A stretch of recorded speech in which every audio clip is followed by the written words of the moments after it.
สามิสุปฏิปันโนภะคะวะโต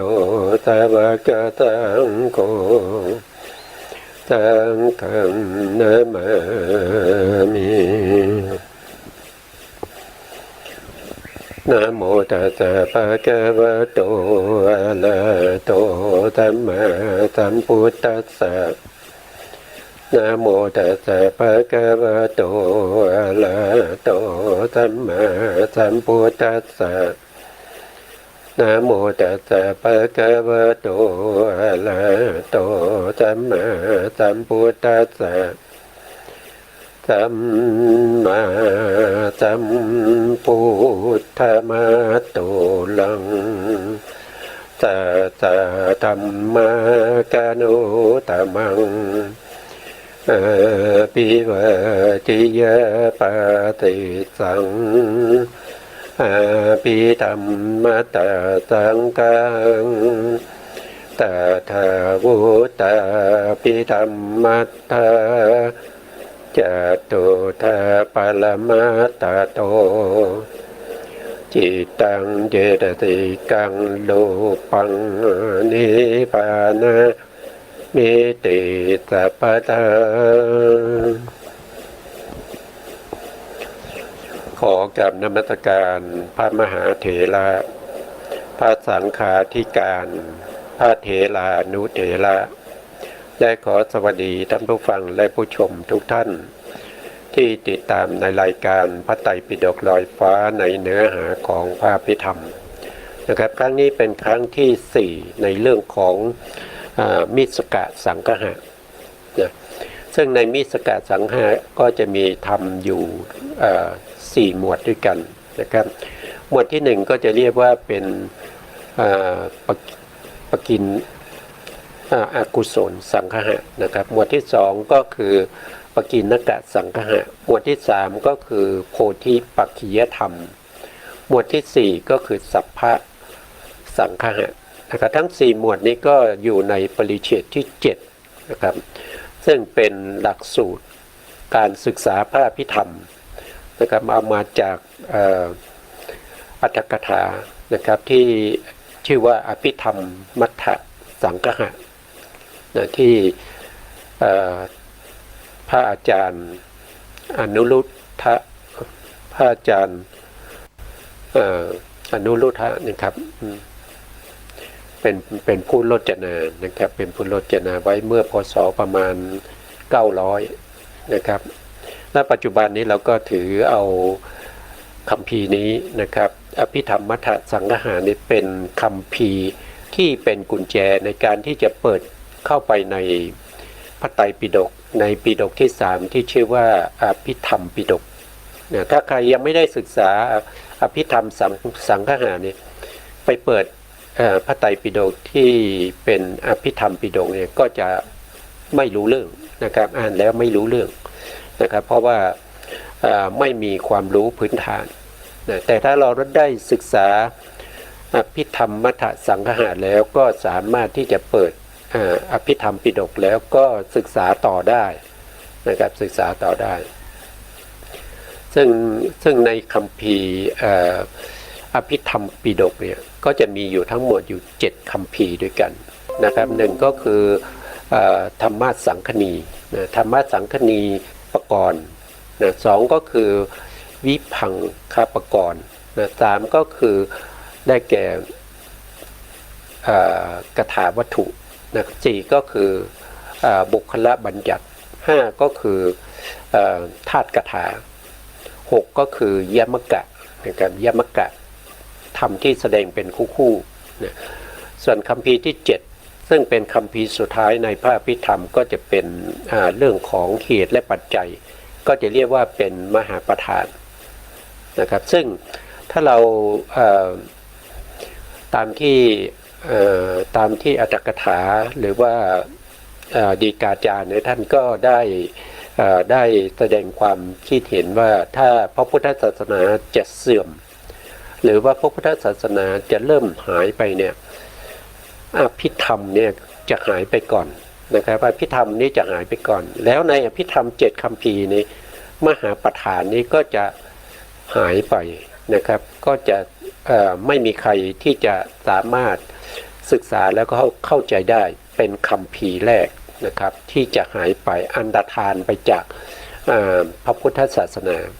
แต่ปัจจุบันนี้เรายังมีครบอยู่นะครับเราก็ยังมีครบอยู่ไม่ว่าจะเป็นคัมภีร์ที่เป็นธรรมสังคณีนะวิพังค์นะครับคาถาวัตถุบุคลบัญญัติธาตุกถายมกะแล้วก็มหาประธานก็ยังมีครบอยู่ผู้ที่มีความรู้ความเข้าใจก็ยังมีเยอะอยู่นะครับเมื่อเราเกิดมาเ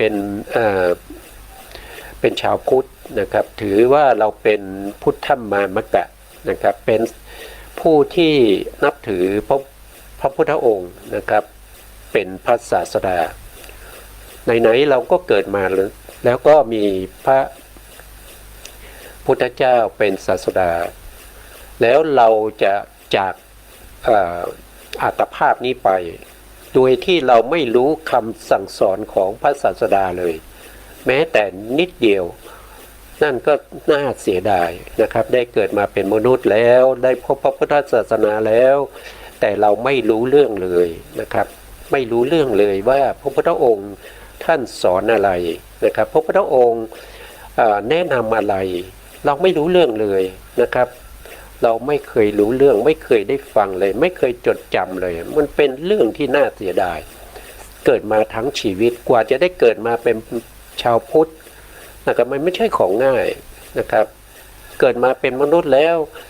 อาจจะไม่พบพระพุทธศาสนาก็ได้นะครับเราจากไปแล้ว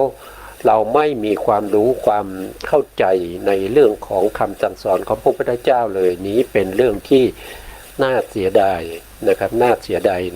ชั่วชีวิตของเรานะครับแล้วเราไม่รู้ว่า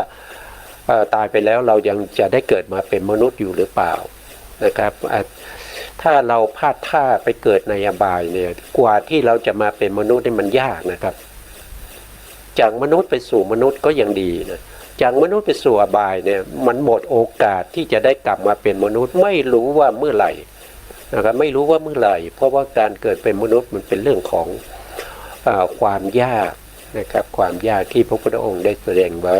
นะครับเราก็มาเข้าเนื้อหานะครับครั้งที่แล้วเนี่ยผมก็ได้พูดถึงในเรื่องของเหตุนะครับ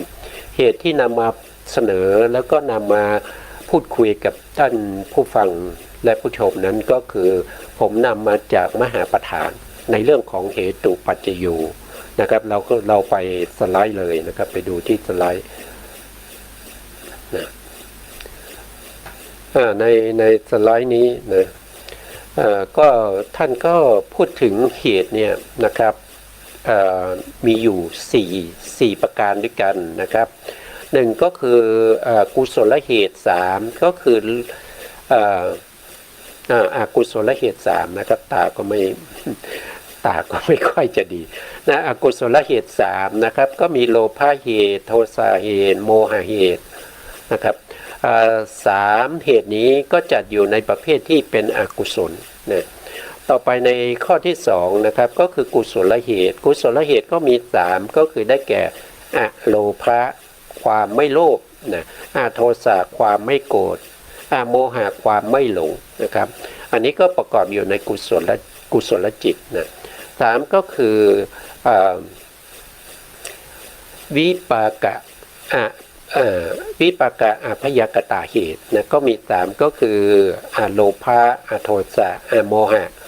นะครับซึ่งประกอบอยู่ในสาเหตุกะวิปากจิตชื่อเหมือนกันกับกุศลเหตุเลยนะครับแต่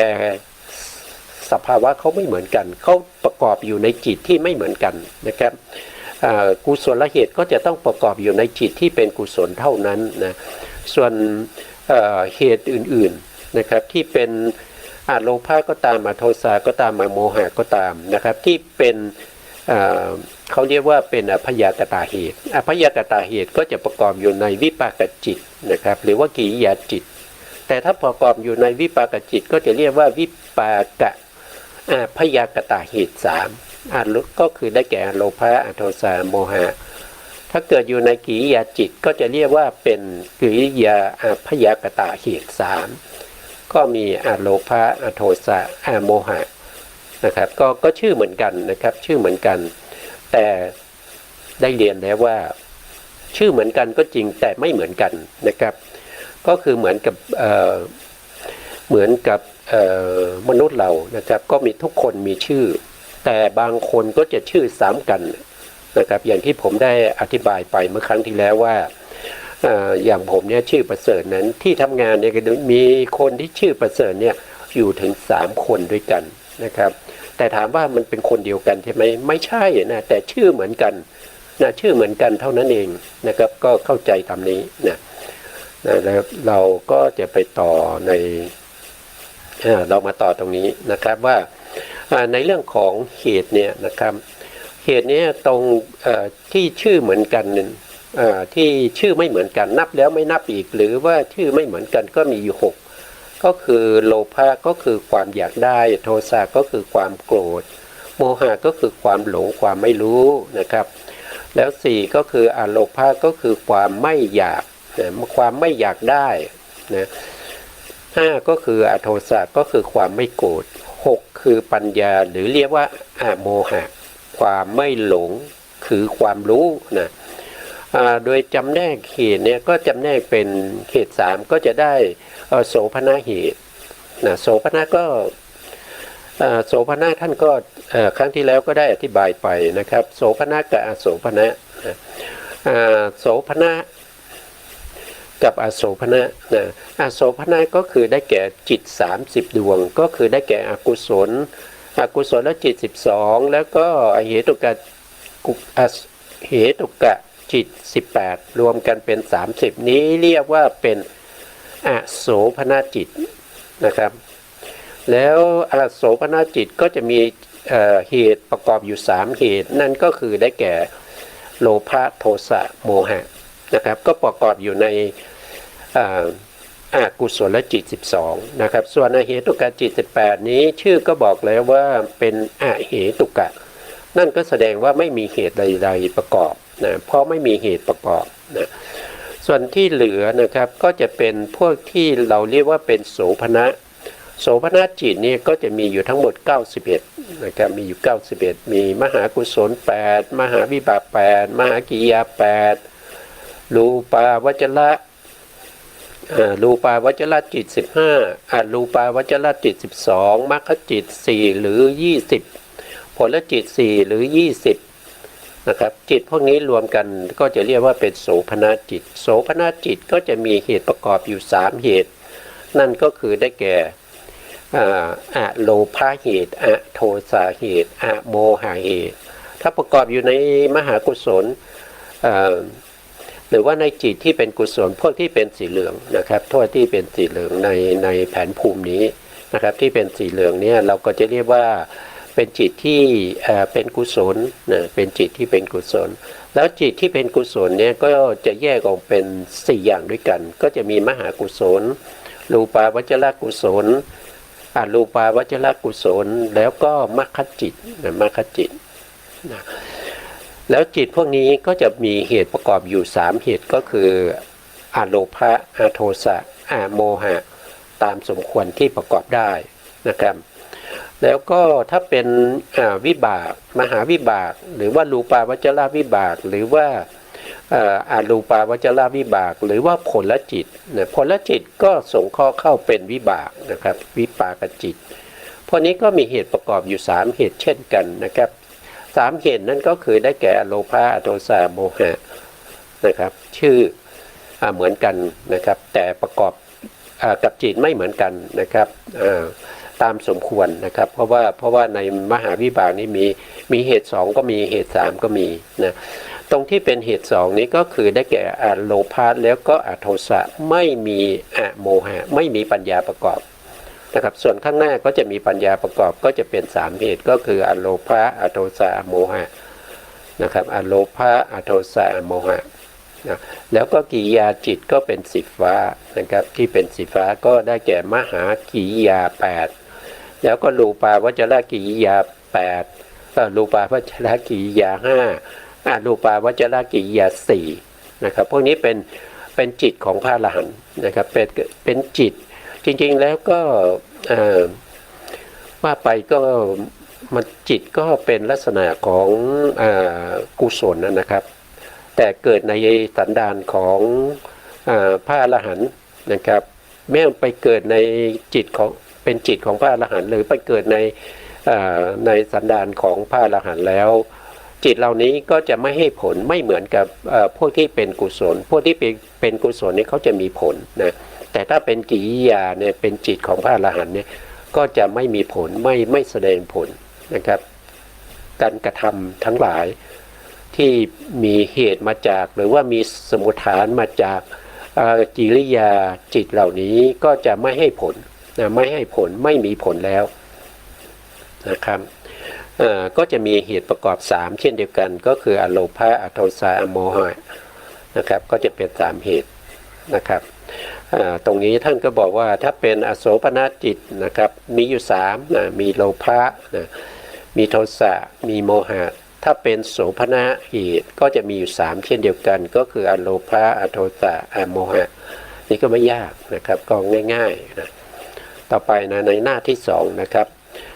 ถ้าเราจำแนกโดยประเภทแห่งกุศลอกุศลแล้วก็อภยากตะก็จะมีอยู่9นะครับก็จะมีอยู่9อย่างด้วยกันนะครับเหตุก็จะมีอยู่9อย่างนะครับก็มีอกุศลเหตุก็มี3นะก็มีโลภะโทสะโมหะนะครับถ้าเป็นกุศลก็มี3เช่นเดียวกันก็เป็นอโลภะอโทสะอโมหะแล้วก็ถ้าเป็นอภยากตะเหตุก็มีอยู่3นะก็จะมีอโลภะเหตุอโทสะเหตุอโมหะเหตุอันนี้จำแนกโดยอะไรจำแนกโดยกุศลแล้วก็อภยากตะแต่ถ้าเรานำเอาจิตทั้งหมดมาจำแนกโดยความเป็นชาตินะเมื่อจำแนกโดยความเป็นชาติก็จะได้อยู่4ชาติด้วยกันก็คืออกุศลชาติกุศลชาติวิปากชาติแล้วก็กิริยาชาติ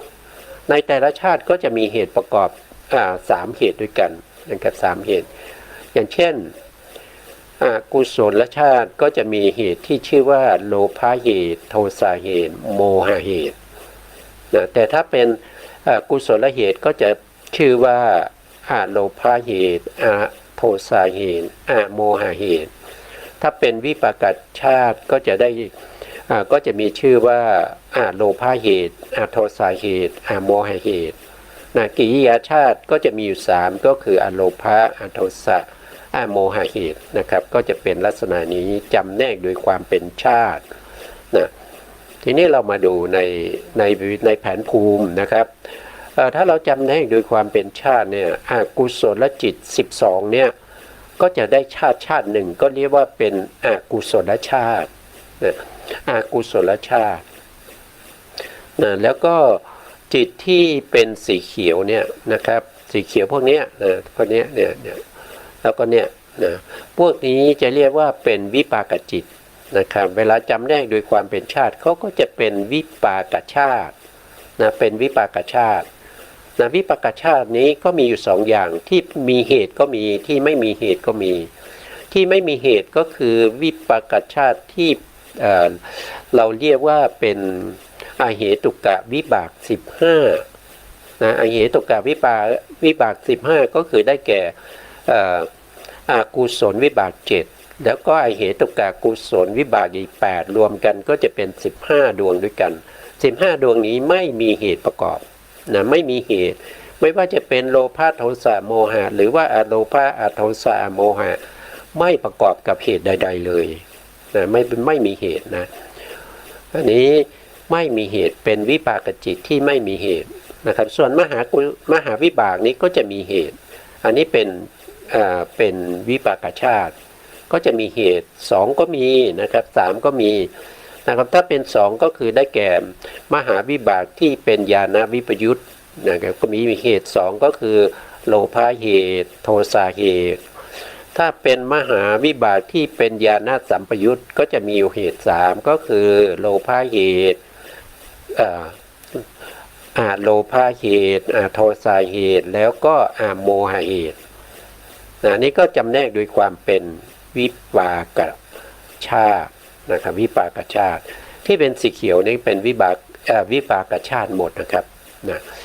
ในรูปาวจรจิตก็มีอยู่5นะครับก็เรียกว่าเป็นรูปาวจรวิปากจิต5อันนี้ก็มีเหตุ3นะครับ5ดวงนี้ประกอบด้วยเหตุ3ก็คืออโลภะอโทสะอโมหะแล้วก็ตรงที่เป็นอรูปาวิปากอรูปาวจรวิปากจิตเนี่ยก็เป็นวิปากชาติมีอยู่4ดวงนะครับก็มีเหตุ3ประกอบเช่นกันนะครับแล้วก็ในส่วนที่เป็นผลจิตนะผลจิตมี8หรือ20ก็จะมีเหตุ3ก็คืออโลภะเหตุอโทสะเหตุอโมหะเหตุอันนี้เป็นวิปากชาตินะครับส่วนสีเหลืองนะครับสีเหลืองก็เป็นกุศลก็เรียกว่าเป็นกุศลชาตินะครับกุศลชาติกุศลชาติที่ประกอบด้วยเหตุ2นี่มีอยู่4ดวงนะครับ4ดวงก็คือได้แก่4ดวงนี้ที่เราเรียกว่าเป็นญาณวิปยุตนะครับที่อยู่ในมหากุศลดวงที่3ดวงที่4ดวงที่7แล้วก็ดวงที่8พวกนี้มีเหตุ2ก็คืออโลภะเหตุแล้วก็อโทสะเหตุนะส่วนข้างหน้าก็จะมีเหตุ3ก็คืออโลภะเหตุอโทสะเหตุอโมหะเหตุรูปาวจระก็มีเหตุ3นะครับอรูปาวจระนะครับก็มีเหตุ3แล้วก็ผลแล้วก็มรรคจิตนะ4หรือ20ก็มีเหตุ3อันนี้เรียกว่าเป็นกุศลชาติส่วนกิริยาชาติเนี่ยก็คือได้แก่พวกที่เป็นสีฟ้านะครับสีฟ้าก็จะมีมหากิริยานะมหากิริยาก็มี2อย่างก็คือเหตุ2กับเหตุ3นะเหตุ2ก็จะเรียกว่าเป็นญาณวิปยุตนะครับก็ได้แก่ดวงที่3ดวงที่4ดวงที่7แล้วก็ดวงที่8เป็นญาณวิปยุตประกอบด้วยเหตุ2ไม่มีปัญญาก็คือไม่มีโมหะเหตุประกอบส่วนข้างหน้า4ดวงนะครับ4ดวงนี้มี3เหตุ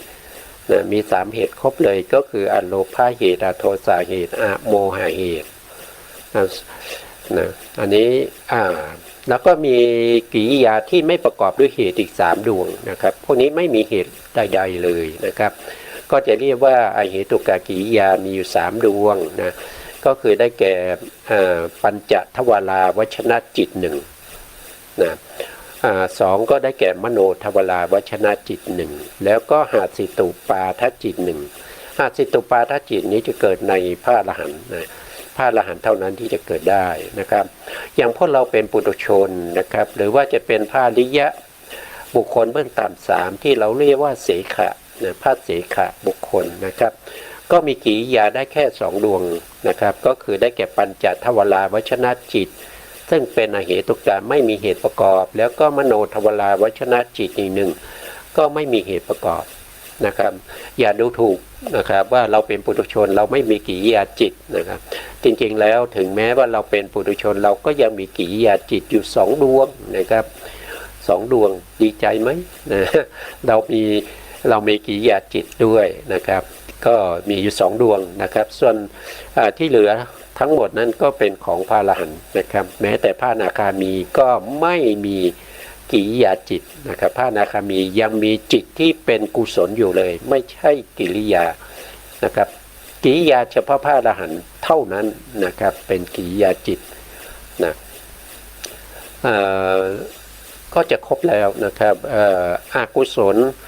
ชาตินะครับก็มี3เหตุมีโลภะเหตุโทสะเหตุโมหะเหตุกุศลชาติมี3เหตุก็อโลภะเหตุอโทสะเหตุอโมหะเหตุนะครับวิปากชาติก็มี3เหตุก็คืออโลภะเหตุอโทสะเหตุอโมหะเหตุกิริยาชาติก็มี3ก็คืออโลภะเหตุอโทสะเหตุอโมหะเหตุนะครับอันนี้ก็จำแนกโดยความเป็นชาติจิตทั้งหมดนำมาจำแนกโดยความเป็นชาติได้อยู่4ชาตินะครับอันนี้ก็เราต้องจำเหมือนกันนะครับผู้ที่ไปสอบนะ ต่อไปในสไลด์ต่อไปนะครับท่านก็แยกออกเป็นอะไรนะครับถ้าจำแนกโดยความเป็นประเภทแห่งภูมินะก็จะได้อยู่15ได้อยู่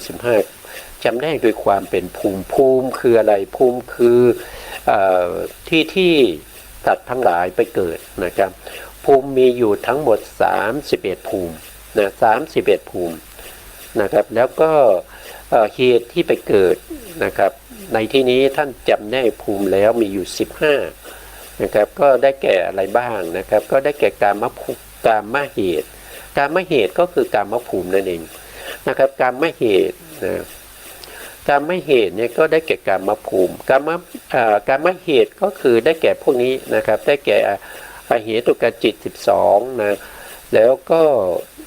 มหากุศลจิต8มหาวิบากจิต8มหากิริยาจิต8พวกนี้เกิดโดยส่วนมากเกิดอยู่ในกามภูมินะเกิดมีกามภูมิ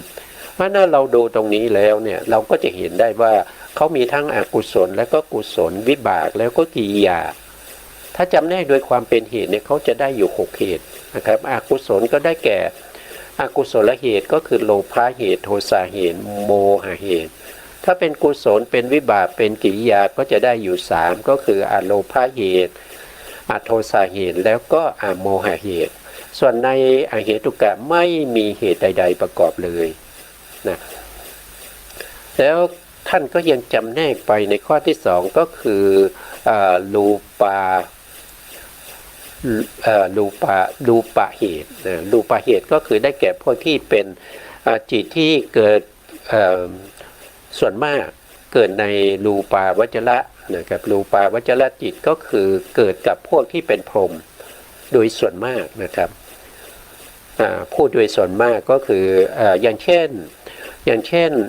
รูปาวจระวิบากเนี่ยเขาเกิดเฉพาะในภูมิที่เป็นพรหมเท่านั้นนะเขาไม่ได้เกิดในกามภูมินะแต่ถ้าเป็นกุศลเนี่ยนะเป็นกุศลที่เป็นรูปาวจระกุศลนะอันนี้สามารถเกิดกับบุคคลที่เป็นมนุษย์อยู่ในกามภูมิแล้วกำลังเข้าฌานนะครับกำลังเข้าฌานที่1ฌานที่2ฌานที่3ฌานที่4ฌานที่5มนุษย์ก็สามารถเข้าฌานได้ถ้ามีบุญบารมีสามารถเจริญสมาธิจนได้อัปปนาฌานเพราะฉะนั้นจิตพวกนี้ก็เกิดในกามภูมิได้แล้วก็เกิดในรูปภูมิเป็นส่วนใหญ่เพราะว่าพวกพรหมเนี่ยเขาก็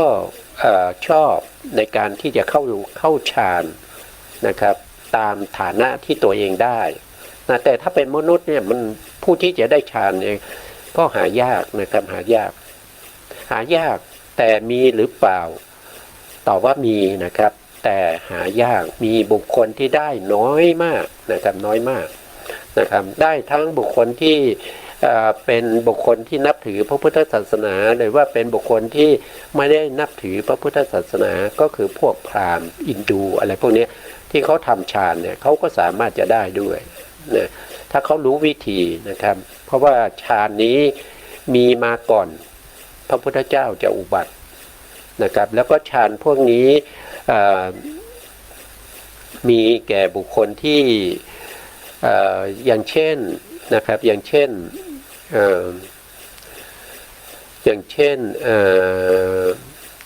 ฤาษีนะครับฤาษีหรือ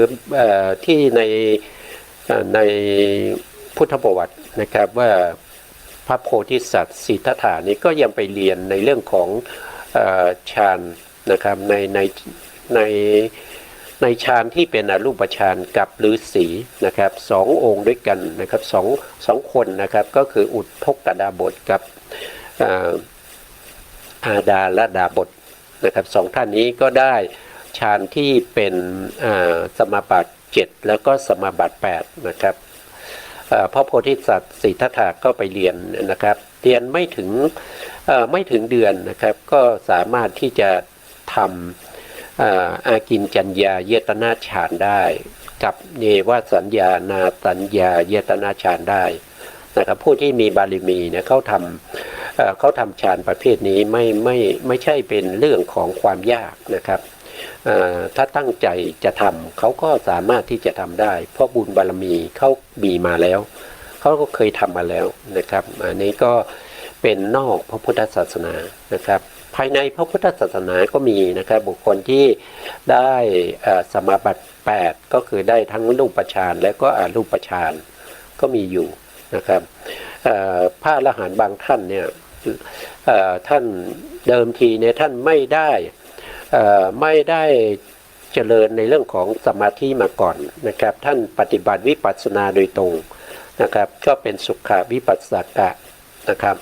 แต่เมื่อท่านได้เป็นพระอรหันต์แล้วเนี่ยท่านก็อยากจะเข้านิโรธสมาบัตินะครับเพราะว่านิโรธสมาบัติเป็นสมาบัติที่มีความสงบนะครับแล้วก็เป็นสมาบัติที่เหมือนกับปรินิพพานแล้วนะเพราะว่านิโรธสมาบัติเวลาเข้าแล้วเนี่ยจิตนะครับเจตสิกแล้วก็จิตตชรูปจะดับนะจะดับก็คือไม่เกิดอีกในช่วงที่ท่านยังอยู่ในนิโรธสมาบัติแต่ท่านออกจากนิโรธสมาบัติจิตเจตสิก จิตตชรูปก็จะเกิดแก่ท่านอีกนะครับ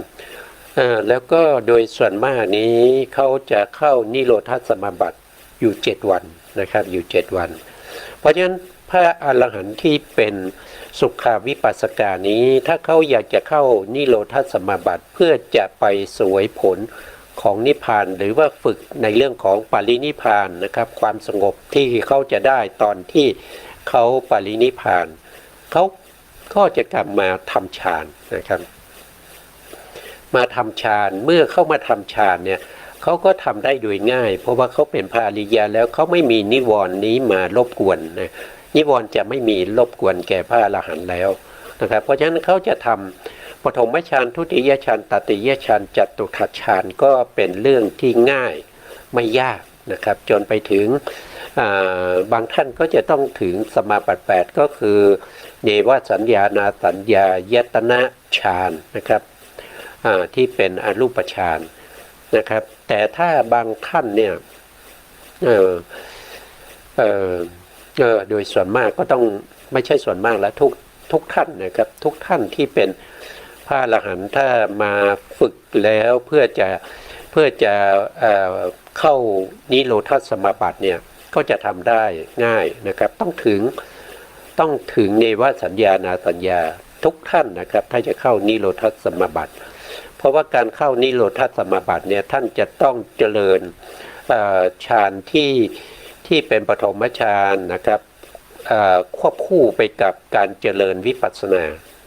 นะครับพระอรหันต์ที่ท่านเจริญวิปัสสนาท่านก็จะเจริญตั้งแต่พังคญาณขึ้นไปไม่ต้องมานามรูปปริเฉทญาณอีกแล้วนะไม่ต้องไปดูปัจจยปริฆหายานไม่ต้องไปสัมมัสสนญาณไม่ต้องไปอุทยพยญาณนะครับท่านก็เจริญตั้งแต่พังคญาณสลับกับการเข้าฌานนะครับอย่างเช่นท่านเข้าปฐมฌานที่เป็นกิริยาเพราะท่านเป็นพระอรหันต์เมื่อท่านออกจากปฐมฌานกิริยาแล้วท่านก็ไปเจริญวิปัสสนานะครับไปเจริญวิปัสสนาตั้งแต่พังคญาณไปจนถึงไปเรื่อยๆนะครับแล้วก็ไปจนถึงผลนะผลจิตนะครับมรรคจิตจะไม่เกิดแล้วนะครับเพราะมรรคจิตนี้จะเกิดครั้งเดียวนะครับก็จะมาถึงจนถึงก็จะเป็นผลนะครับก็คือเหมือนกับเข้าพระสมาบัตินะท่านเจริญวิปัสสนาไปจนเข้าถึงพระสมาบัตินะครับแล้วออกจากพระสมาบัตินะครับแล้วก็มาเข้าทุติยฌานนะครับออกจากทุติยฌานท่านก็ไปเจริญวิปัสสนาแล้วก็เข้าพระสมาบัติออกจากพระสมาบัติก็จะมาเจริญทุติยฌานไล่ไปอย่างนี้นะครับไปจนถึงอากิญจัญญายตนะฌานนะครับแล้วท่านออกจากอากิญจัญญายตนะฌานแล้วนะครับแล้วเจริญวิปัสสนาจนได้จนเข้าพระสมาบัติออกจากพระสมาบัติท่านก็จะมีการอธิษฐานนะครับอธิษฐานที่จะให้นิโรธสมาบัติเกิดขึ้นนะครับเมื่อท่านอธิษฐานเสร็จแล้วเนี่ยท่านก็จะเข้าเนวสัญญานาสัญญายตนะฌานเมื่อเนวสัญญานาสัญญายตนะฌานเกิดขึ้นแก่ท่าน1ขณะ นะครับหนึ่งขณะจิตที่เป็นเนวสัญญานาสัญญายตนะกิริยาหนึ่งขณะจิตแล้วก็ดับไปนะครับดับไปแล้วจิตจะไม่เกิดอีกนะครับจิตก็จะไม่เกิดแก่ท่านอีกเจตสิกก็ไม่เกิดแก่ท่านอีกจิตตชัลลูปก็จะไม่เกิดแก่ท่านอีกนะจนกว่าท่านจะออกจากนิโรธสมาบัตินะครับท่านจะเวลาเข้าเนี่ยต้องเข้าโดยส่วนมากนะครับก็จะเข้า7 วันนะครับก่อนที่จะเข้าท่านก็จะดูหลายอย่างนะครับก็ดูถึงอายุของท่านว่าท่านสามารถที่จะดำรงอยู่ได้ถึง7 วันไหมนะครับใน7 วันนี้ท่านจะต้องมรณภาพหรือเปล่าท่านจะตายหรือเปล่านะครับถ้าท่านจะตายเนี่ยท่านก็จะไม่เข้าละนะครับเข้าไปได้3 วัน 4 วันแล้วท่านก็จะมรณภาพหรือว่าจะปรินิพพานเนี่ยท่านก็จะไม่เข้านิโรธสมาบัติท่านก็จะใช้เวลาที่เหลือนั้นไปล่ำลานะครับล่ำลาพวกที่เป็นสหธรรมิกทั้งหลายครูบาอาจารย์ทั้งหลายนะครับอุปชาอาจารย์ทั้งหลายเนี่ยท่านก็จะไปล่ำลานะครับว่าท่านจะปรินิพพานแล้วนะครับภายใน2 วันภายในวันอะไรพวกนี้นะท่านก็จะไม่เข้านะครับแต่ท่านดูแล้วอายุของท่านยังมีมากกว่า7 วันเนี่ยท่านก็จะเข้าก่อนที่จะเข้าเนี่ยท่านก็ต้องอธิษฐานว่าถ้ามีนะคณะสงฆ์เนี่ยต้องการหาตัวท่านเนี่ยก็ขอให้ออกมาทันเวลานะครับแต่ถ้ามีกิจของสงฆ์นะครับที่เรียกหาต้องออกมาให้ทันนะครับถ้าเป็นสมัยพุทธกาลเนี่ยท่านก็จะถ้าพระพุทธองค์เรียกหาก็ให้ออกมาทันนะครับแล้วก็อธิษฐานให้อาถาบริขารทั้งหลายนะครับที่เป็นของท่านเนี่ยต้องคลาดแคล้วปลอดภัยจากภัยทั้งหลายไม่ว่าจะเป็นอุทกภัยนะอาคีภัยวาตภัยนะครับโจรภัยนะครับแล้วก็ราชภัยอะไรทั้งหลายเหล่านี้จะไม่สามารถที่จะก้ำกายตัวของท่านแล้วก็อัฐบริขารด้วยนะครับถึงแม้น้ำจะท่วมนะครับ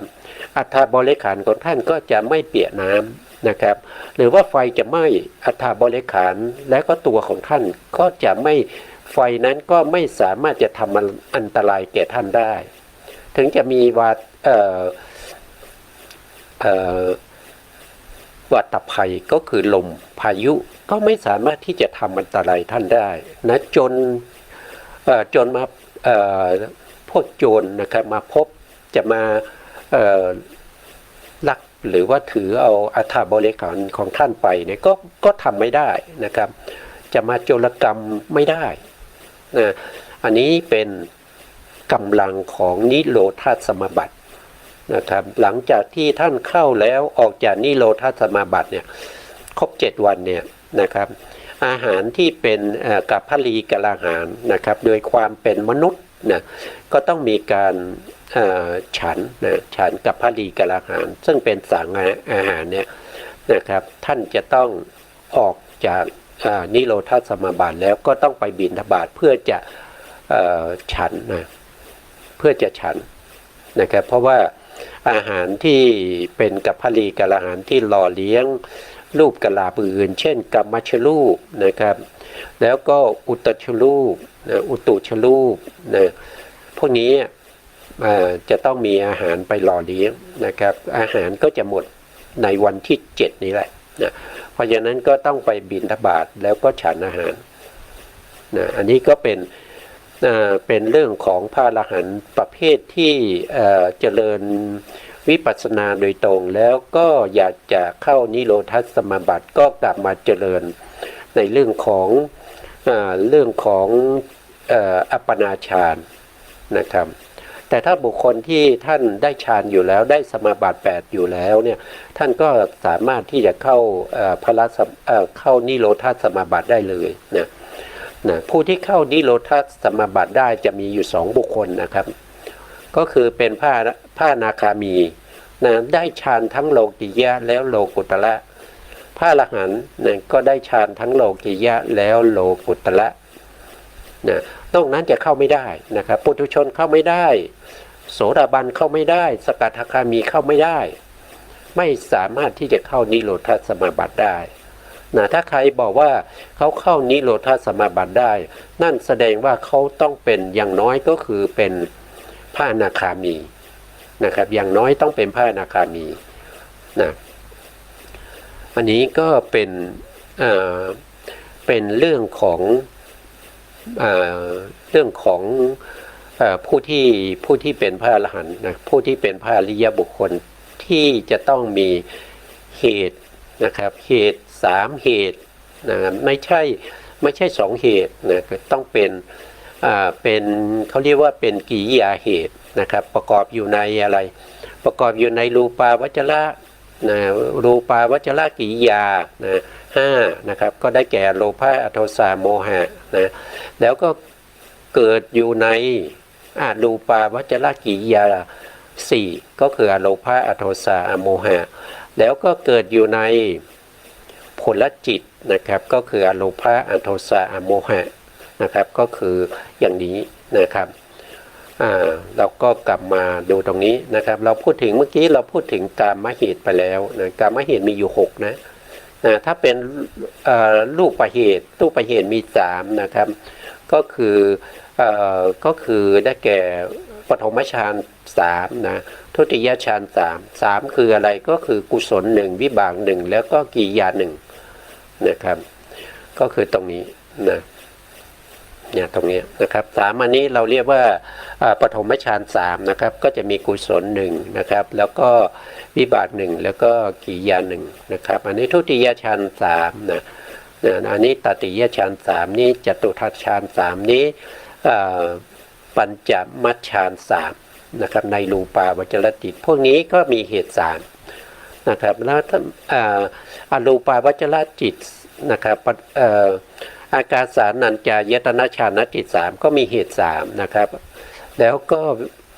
วิญญาณัญจายตนะฌานจิต3ก็มีเหตุ3นะอากิญจัญญายตนะฌานจิต3ก็มีเหตุ3แล้วก็เนวสัญญานาสัญญายตนะฌานจิต3ก็มีเหตุ3นะครับแล้วก็ในมรรคจิตก็3นะเหตุ3นะครับในผลจิตก็เหตุ3เพราะฉะนั้นรูปาวจรจิตก็มีเหตุ3อย่างเงี้ยพวกนี้15ดวงเนี้ยนะครับ15ดวงนี้นะครับก็มีเหตุ3แต่ละดวงก็มีอยู่เหตุ3ก็คือโลภะเหตุโลภะเหตุโทสะเหตุโมหะเหตุนะครับต่อมาก็จะเป็นอรูปเหตุนะครับก็มี3ก็คือนะครับเป็นตรงนี้อรูปเหตุนะครับก็มีอโลภะโทสะโมหะนะครับแล้วโลกุตระก็คือได้แก่มรรคจิตนะ มรรคจิต3นะครับมรรคจิต4แล้วหรือว่า20นะผลจิต4หรือ20นะมีเหตุ3ก็คืออโลภะเหตุอโทสะเหตุอโมหะเหตุนี่ก็นี่ถ้าเรารวมกันทั้งหมดนี้ก็จะได้อยู่15นะครับก็คือ3ใช่ไหมรูปเหตุ3รูปเหตุ3แล้วก็โลกุตระเหตุ9บวกกับ6ก็เป็น15นะครับรวมแล้วก็จะมีอยู่15เหตุด้วยกันนะครับก็เรียกว่าแบ่งโดยภูมินะครับกามภูมิรูปภูมิอรูปภูมิแล้วโลกุตระภูมิ นะครับต่อมาก็ข้อที่5นะครับข้อที่5ก็คือถ้าจำแนกโดยความเป็นประเภทแห่งบุคคลนะบุคคลเนี่ยนะครับประเภทแห่งบุคคลนะครับตรงนี้เขาพูดถึงบุคคลปุถุชนมีถ้าเราว่าโดยบุคคลนะครับปุถุชนมีอยู่4บุคคลด้วยกันนะ4บุคคลก็คือได้แก่ทุกขตินะครับทุกขติอเหตุกะบุคคล1นะครับก็คือบุคคลที่เกิดในอบายภูมิ4นะนั่นเรียกว่าเป็นทุกขติอเหตุกะบุคคลนั่นเรียกว่าเป็นทุกขติอเหตุกะบุคคล1นะแล้วก็มีสุขติอเหตุกะบุคคลอีก1ก็คือบุคคลที่เกิดเป็นมนุษย์กับเทวดาชั้นต่ำนะครับเป็นบุคคลที่ไม่สมประกอบนะครับเกิดมาเป็น เป็นหูหนวกตาบอดนะครับหรือว่าเป็นปัญญาอ่อนนะครับพวกนี้เรียกว่าเป็นสุขติอเหตกะบุคคลเพราะเกิดเป็นมนุษย์อยู่ในภูมิที่เป็นสุขติเกิดเป็นเทวดาชั้นต่ำจัตุมมหาราชิกาแต่เป็นเทวดาประเภทที่อยู่ตามพื้นแผ่นดินที่เรียกว่าภูมิมัทธเทวดาพวกนี้ก็เกิดอยู่ในสุคติภูมิแต่เกิดมาแล้วไม่สมประกอบรูปร่างอัปลักษณ์นะครับพวกนี้ก็เรียกว่าเป็นสุคติอเหตุกะบุคคลนะครับอันนี้ก็เป็น3แล้วนะครับเป็น2นะครับทุกขติอเหตุกะบุคคล1สุคติอเหตุกะบุคคล1แล้วก็พวกที่เกิดเป็นมนุษย์ที่สมประกอบอวัยวะทุกอย่างครบถ้วนนะครับก็จะมีที่เป็นทวิเหตุกะบุคคลก็คือเกิดมาด้วยเหตุ2ก็มีโลภะเหตุแล้วก็โทสะเหตุแต่ไม่มีโมหะเหตุก็คือได้วิปากจิตหรือว่าปฏิสนธิจิตที่ไม่มีปัญญาประกอบเรียกว่าทวิเหตุกะบุคคลนะครับส่วนบุคคลที่เป็นปุถุชนคนที่4ก็คือได้แก่ติเหตุกะปุถุชนนะครับก็คือได้แก่บุคคลที่เกิดด้วยเหตุ3นะครับก็จะมีทั้งโลภะเหตุโทสะเหตุแล้วก็โมหะเหตุอันนี้เรียกว่าเป็นปุถุชน4แล้วก็ยังมีบุคคลที่เป็นโสดาปัตติมรรคสกทาคามีมรรคอนาคามีมรรคอรหันตมรรคพวกนี้ได้มรรคนะครับเป็นบุคคลที่เราเรียกว่าเป็นมรรคบุคคล4พวกนี้มรรคจิตเนี่ยเขาเกิดแค่ขณะเดียวเพราะฉะนั้นการเป็นบุคคลที่เป็นมรรคบุคคลเนี่ยจะอยู่แค่1ขณะจิตเท่านั้นเองนะครับพวกนี้จะต้องประกอบด้วยเหตุ3นะไม่ว่าจะเป็นโสดาปัตติมรรคโสดาปัตติมรรคสกทาคามีมรรคอนาคามีมรรคอรหันตมรรคพวกนี้จะต้องมีเหตุ3นะครับเขามีบุคคลเหล่านี้อยู่แค่ขณะจิตเดียวนะครับหลังจากนั้นเขาจะต้องเป็นผลบุคคลนะครับก็เป็นโสดาปัตติผลสกทาคามีผลอนาคามีผลอรหันตผลอันนี้ก็ขึ้นอยู่กับ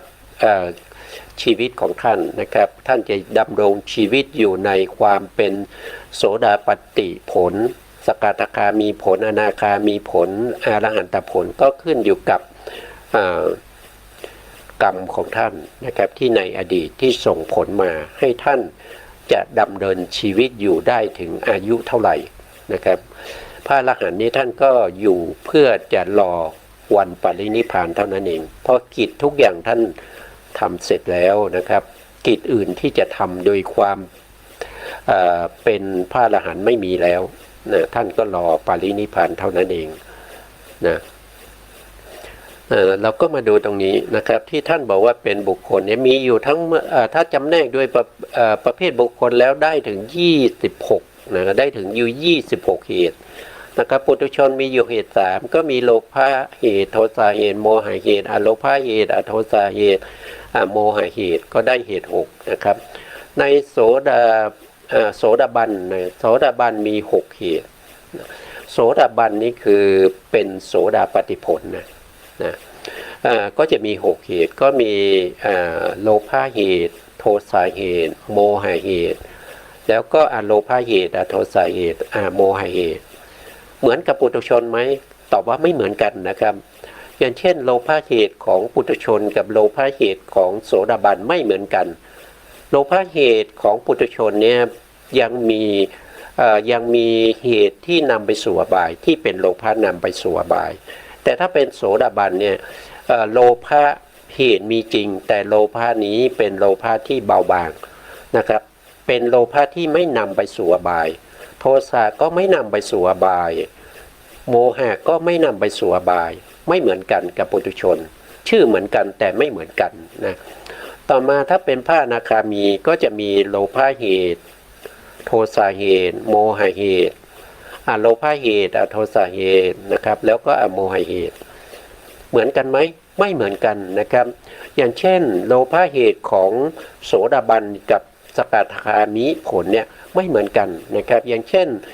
โลภะของโสดาบันนี้ก็ยังมีเหตุที่เป็นกามะที่เป็นอย่างหยาบแต่ไม่นำไปสู่อบายนะครับ ถ้าเป็นสกทาคามีเนี่ยเขาจะทำลายเสียซึ่งกามเหตุที่เป็นอย่างหยาบแต่ไม่นำไปสู่อบาย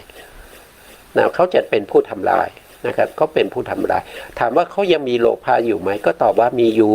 แต่โลภะนั้นไม่ใช่อย่างหยาบแล้วเป็นอย่างละเอียดที่เรียกว่าเป็นกามราคะที่เป็นอย่างละเอียดนะครับโทสะก็เช่นเดียวกันนะครับก็เป็นอย่างละเอียดอยู่นะครับอย่างหยาบก็ทำลายแล้วนะส่วนของพระโสดาบันเนี่ยท่านยังมีอย่างหยาบแต่เป็นอย่างหยาบที่ไม่นำไปสู่อบายนะครับไม่ไปสู่อบายพอมาทวมาสกทาคามีมรรคก็จะทำลายเสียซึ่งอย่างหยาบที่ไม่นำไปสู่อบายแต่เป็นอย่างละเอียดยังมีอยู่นะครับแล้วก็โมหะนะครับก็เช่นเดียวกันนะครับแต่ถ้ามาต่อมาก็จะเป็นพระอนาคามีพระอนาคามีก็จะทำลายการมาราคะอย่างหยาบนะครับที่สกทาคามียังมีอยู่แต่อนาคามีทำลายหมดสิ้นนะแต่ก็ยังเหลือประเภทที่เป็นรูปราคะอรูปราคะรูปฌานนะรูปฌานอยู่นะครับยังไม่หมดไปนะครับยังเหลือประเภทที่เป็นติดใจในภพภูมิที่ตัวเองเกิดนะครับอย่างวิถีแรกของบุคคลที่ไปเกิดในภพภูมิไหนก็ตามก็จะมีวิถีแรกที่เราเรียกว่าเป็นนิกันติกะโลภะชวนะนะพวกนั้นยังมีอยู่สำหรับพระอนาคามีนะครับพระอนาคามีต้องไปเกิดเป็นพรหมโดยสถานเดียวนะครับเพราะฉะนั้นก็ไปติดใจในภพภูมิที่เป็นรูปภพอรูปภพยังมีอยู่นะครับแต่กามราคะยังละเอียดถูกละไปแล้วละไปแล้ว โทสะนี้ที่เป็นอย่างละเอียดก็ถูกพระอนาคามีท่านประหารไปแล้วหมดไปแล้วไม่มีอีกแล้วโทสะนะครับแล้วก็อโมหะก็ยังมีอยู่นะครับยังมีอยู่เช่นอะไรก็คือเช่นอุทธัจจะนะครับอุทธัจจะสัมปยุตก็คือเรื่องของความฟุ้งซ่านยังมีอยู่นะครับผู้ที่จะทำลายความฟุ้งซ่านแล้วก็มานะได้เนี่ยต้องเป็นพระอรหันต์นะครับนี่โมหะผมอาจจะนะครับโมหะดวงนี้นะครับแล้วก็พระอรหันต์เนี่ยท่านก็จะทำลายโลภะที่เป็นภาวะนิกันติกะโลภะชวนะคือติดใจในภพภูมิติดใจในฌานรูปฌานนี้ถูกพระอรหันต์เนี่ยเป็นผู้ละเด็ดขาดเลยไม่มีเหลือโทสะนี้ไม่มีโทสะไม่มีแล้วนะครับโทสะไม่มีแล้วนะแล้วก็โมหะก็ไม่มีแล้วนะครับเพราะฉะนั้นพระอรหันต์ก็จะละได้หมดที่เป็นอกุศลไม่ว่าจะเป็นโลภะเหตุโมหะเหตุแล้วก็โมหะเหตุโทสะเหตุของพระอนาคามีไม่มีนะครับนะก็จะละได้อย่างนี้นะรวมกันนะครับรวมกันนี้6นะครับ6 นะครับ18บวก5ก็เป็น23บวกอีก3ก็เป็น26นะครับก็ครบแล้ว26นะอันนี้เป็นตารางนะครับตารางเราก็คงจะไม่ว่ากันนะครับไม่ว่าตรงนี้นะหรือว่าบางท่านอาจจะชอบตารางนะครับถ้าอย่างนั้นเราก็ต้องเอาไว้ในโอกาสต่อไปมั้งครับเพราะว่าวันนี้เวลาก็ใกล้จะหมดแล้วน่าจะไม่ทันนะไม่ทันก็พูดคร่าวๆก็พวกนี้ก็เป็นตารางของเหตุ6นะครับโดยเขาจำแนกเป็นโสภณะนะครับกับอโสภณะนะโสภณะกับอโสภณะแล้วนี้จำแนกโดยความเป็นอะไรเป็นกุศลอกุศลแล้วก็พยากตะนะอันสุดท้ายก็จำแนกโดยความเป็นชาติก็มีอกุศลชาติกุศลชาติวิปากชาติและก็กิริยาชาตินะครับก็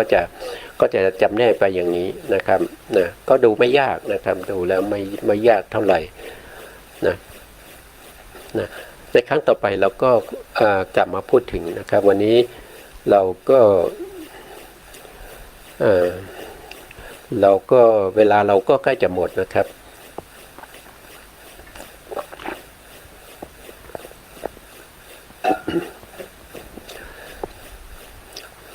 นะเพราะว่าการศึกษาพระอภิธรรมเนี่ยเราก็ต้องรู้รายละเอียดพวกนี้นะ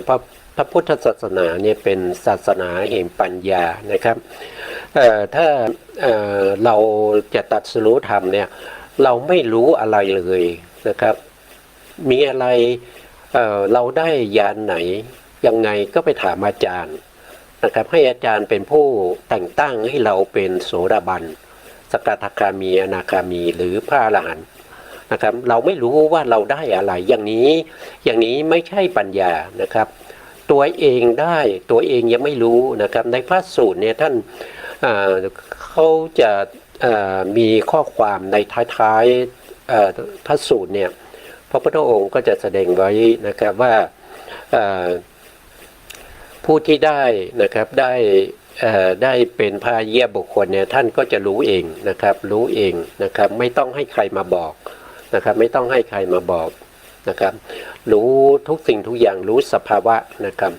แต่ถ้าเราไม่รู้เนี่ยเราน่าแสดงว่าเราไม่มีปัญญา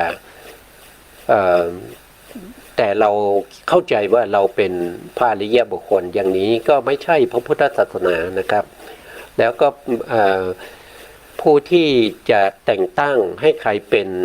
พระอริยบุคคลเนี่ยมีเฉพาะพระสัมมาสัมพุทธเจ้าเท่านั้นนะครับไม่มีใครจะมาแต่งตั้งเราให้เป็นนั่นเป็นนี้ได้นะอันนี้เป็นก็ให้เราฝากไว้ให้พวกเราไปคิดดูก็แล้วกันนะครับว่าสิ่งที่ผมพูดมันถูกหรือเปล่านะครับนะครับสุดท้ายนี้ขอบพระคุณพระครูสมุทรวิสุวัตรวรกิจโจผู้อำนวยการสถานีวิทยุเพื่อการศึกษาพระพุทธศาสนาและวัฒนธรรมขึ้น FM 104.5 เมกะเฮิรตซ์วัดฝายหินจังหวัดเชียงใหม่และขอกราบขอบพระคุณพระครูปริยัติยานุศาสตร์ขอบคุณท่านผู้ฟังและผู้ชมทุกท่านที่ติดตามในรายการพระไตรปิฎกลอยฟ้าในเนื้อหาของพระอภิธรรมครับวันนี้เวลาหมดครับลาไปก่อนพบกันใหม่ในโอกาสต่อไปครับสวัสดีครับ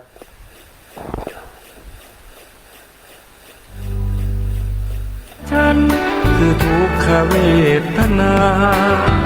ข้อสองความทุกข์เรียกทุกขลักษณะทุกจริงจริงนะหรือทุกครั้งนั้นแหละนาสภาพไม่คงที่